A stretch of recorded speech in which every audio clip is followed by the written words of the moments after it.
Sebelum masuk ke pembahasan alur ceritanya, Mimin ingatkan bahwa video ini mengandung spoiler, jadi pastikan kalian sudah mengikuti dan menonton episode sebelumnya.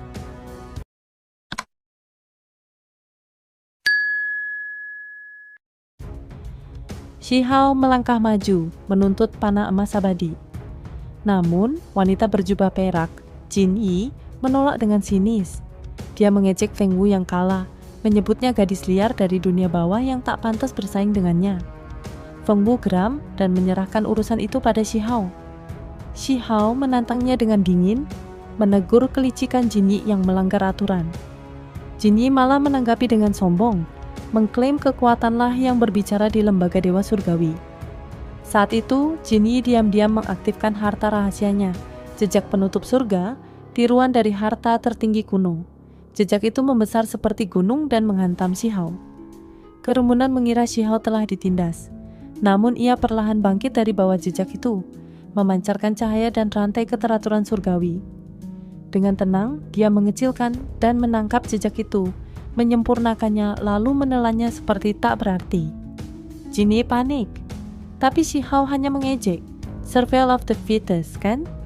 Kesal dan terpojok, Jin Yi melepaskan teknik simbolik berupa Taoti raksasa. Tapi dengan kekuatan brutal, Shihao membalikan dan menghancurkan makhluk itu hanya dengan tinjunya. Dalam kepanikan, Jin Yi mundur dan menyerang dari jarak jauh dengan teknik rahasia. Namun, tak satu pun berhasil melukai tubuh Shihao yang sekuat logam surgawi. Serangannya tak berdampak, sementara serangan balasan Shihao justru membuatnya muntah darah. Jin Yi mencoba senjata demi senjata, tapi semua dihancurkan tanpa ampun.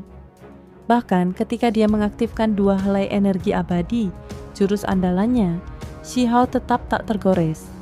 Sebaliknya, dia justru memperlihatkan 3 helai energi abadi di telapak tangannya, membuat semua yang melihatnya terdiam ngeri. Dengan satu tangan, Shihao mencengkeram leher Jin Yi dan mengangkatnya seperti boneka. "Kau cuma bisa segini, malu-maluin," ucapnya dingin. Di hadapan publik, wanita angkuh itu akhirnya dihancurkan oleh sosok yang benar-benar tak bisa diukur kekuatannya. Semua ternganga karena mereka baru sadar monster macam apa sebenarnya Shihao itu. Jin Yi tertegun. Bagaimana mungkin ada makhluk muda dengan 3 helai energi abadi yang tidak ia kenal? Ia percaya dirinya termasuk yang terkuat, hanya kalah dari segelintir seperti Wang Xi dan Lu Tu. Tapi kini, dirinya dicengkeram oleh seseorang yang tidak dikenalnya, terangkat ke udara layaknya boneka. Wanita berjubah perak yang biasanya angkuh, kini dipermalukan di hadapan banyak orang. Lehernya dicekik tanpa daya, sebuah penghinaan yang sulit ditelan. Para penonton yang menyaksikan bahkan tak percaya Jin Yi bisa dikalahkan secepat itu, tanpa melihat jelas bagaimana Shihao melakukannya. Semua heboh. Metode dunia saat ini bisa menyaingi bahkan mengalahkan metode kuno abadi. Shihao membanting Jin Yi ke tanah, meremukkan harga dirinya. Dengan kemampuan selembar ini, kamu berani meremehkan 3.000 provinsi Dao? Jin Yi gemetar, antara marah dan tidak terima. Tapi Shihao tak memberi ruang untuk perlawanan. Bahkan ketika tak menyegel kekuatannya, itu bukan karena lalai, melainkan penghinaan terang-terangan. "Berhentilah sombong, kamu hanya makhluk biasa yang belum pernah benar-benar ditempa," kata Shihao sembari menginjak tubuh Jin Yi.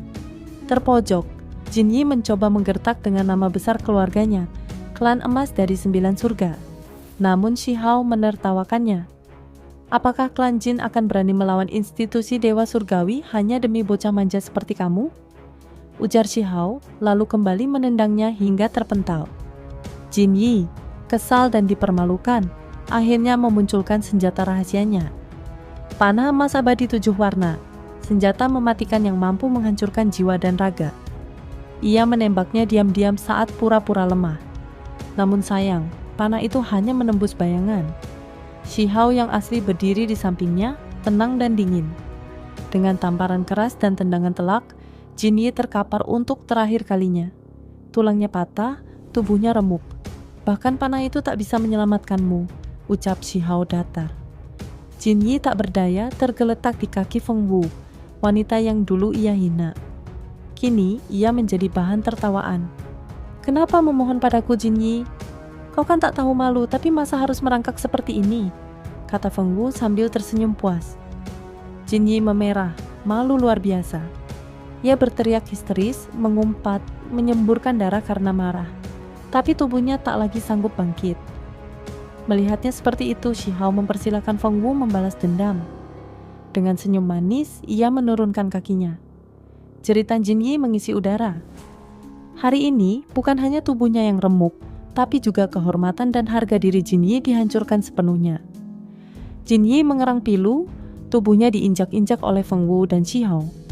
Dulu dia dipuja karena bakatnya, kini diperlakukan seperti jalanan kotor yang dilintasi kaki kecil Feng Wu. Dia tak berdaya dan rasa malu membakar dadanya. Feng Wu tersenyum manis, tapi perkataannya penuh sindiran. Jin Yi mencoba membujuk dengan suara bergetar, menyembunyikan kebencian di balik kata-kata manis. Namun semua sia-sia. Amarah Feng Wu masih belum padam. Shi Hao menyegel kekuatan misterius dalam tubuh Jin Yi, menciptakan luka dao yang perlahan menghancurkan fondasi kultivasinya. Panik, Jin Yi akhirnya menyerah, bersujud, dan memohon pengampunan. Sementara itu, di kejauhan, dua ahli dari institusi Dewa Surgawi, Wang Yang dan Lan Meng, tengah berdiskusi.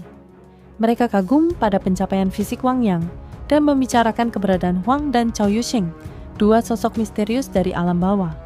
Mereka memutuskan mendekat setelah melihat panah emas abadi 7 warna melesat ke langit. Kembali ke tempat kejadian, Jin Yi nyaris pingsan. Cedera fisik dari Feng Wu dan luka dao dari Shi Hao membuatnya sekarat.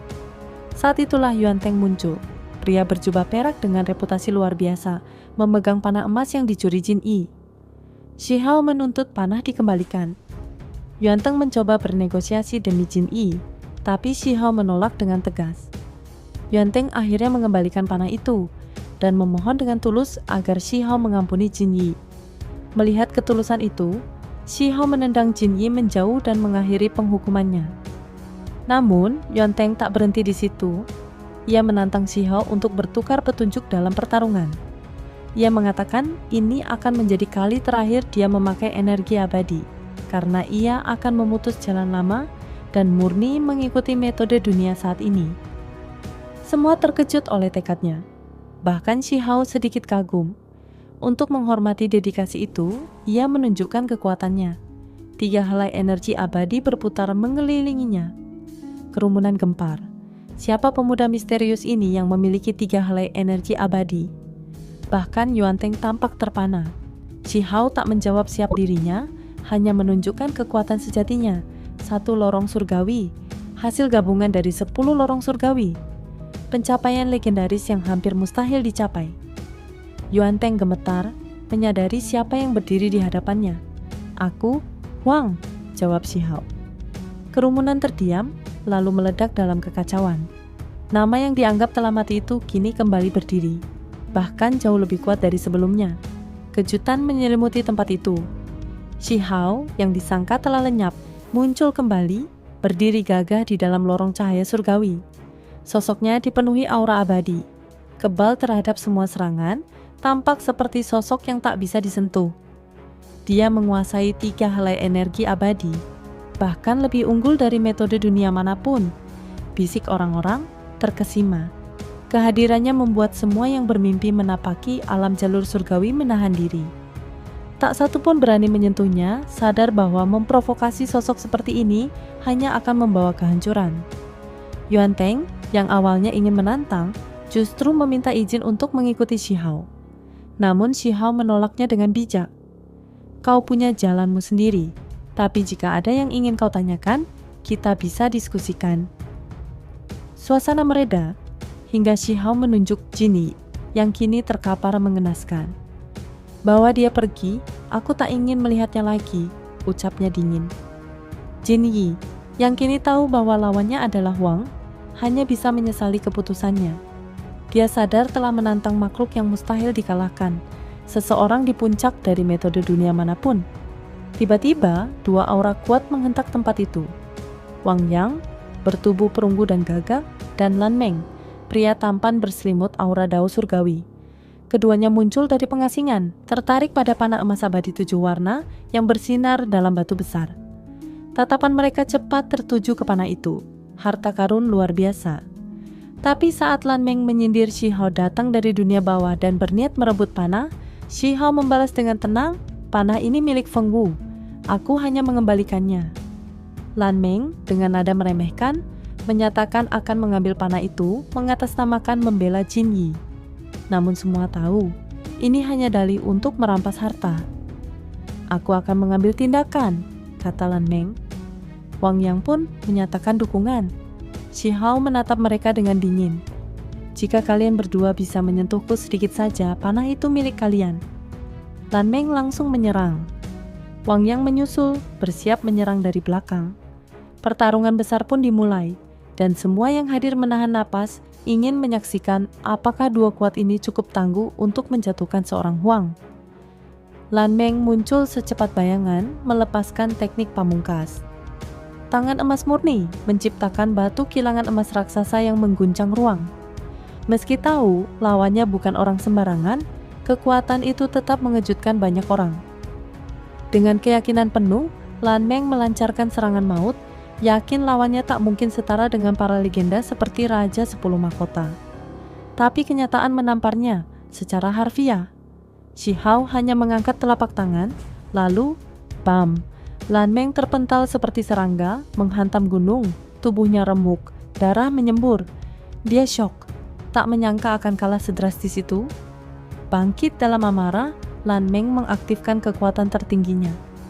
10 lorong surgawi muncul, membangkitkan roh-roh misterius dari kepompong cahaya, sebuah ritual pengorbanan untuk melampaui batas. Namun, Shi Hao membalas dengan tenang. Di atas kepalanya 3 bunga dao muncul, mengalirkan hukum alam. Seketika, roh-roh Lan Meng dihancurkan, lorong surgawi retak dan meledak satu persatu. Lan Meng terluka parah, hampir tak bisa berdiri. Jin Yi, yang sejak awal punya agenda terselubung, justru mengejeknya. Lan Meng marah, sadar telah dijadikan pion. Tapi terlambat, Shi Hao terlalu kuat. Tak berhenti di situ, Shi Hao mengarahkan tatapannya pada Wang Yang. Pria itu awalnya pongah, tapi kini menunduk. Meski tahu bukan tandingan, ia tetap menantang dengan syarat Shi Hao menahan kekuatan abadi. Shi Hao menyetujuinya. Pertarungan berlangsung singkat. Wang Yang melepaskan kekuatan penuh, namun serangannya tak bisa menembus perlindungan satu lorong surgawi milik Shi Hao. Dia pun terlempar, terluka berat. Keduanya, Lan Meng dan Wang Yang, hanya bisa menatap pahit. Mereka ditipu Jin Yi dan kini tahu pemuda ini bukan orang biasa. Sosok misterius dari medan perang abadi pengikut Wang Xi, memang benar dia adalah Wang. Desas-desus jadi kenyataan. Dialah yang membunuh Raja berkepala 3, menebas Void Beast, dan kini berdiri dengan tenang di hadapan mereka. Semua terkejut, tak ada lagi keraguan, Wang masih hidup. Dan dia kembali. Cerita bersambung di sini. Itu saja spoiler untuk episode 235 dari Donghua Series Perfect World.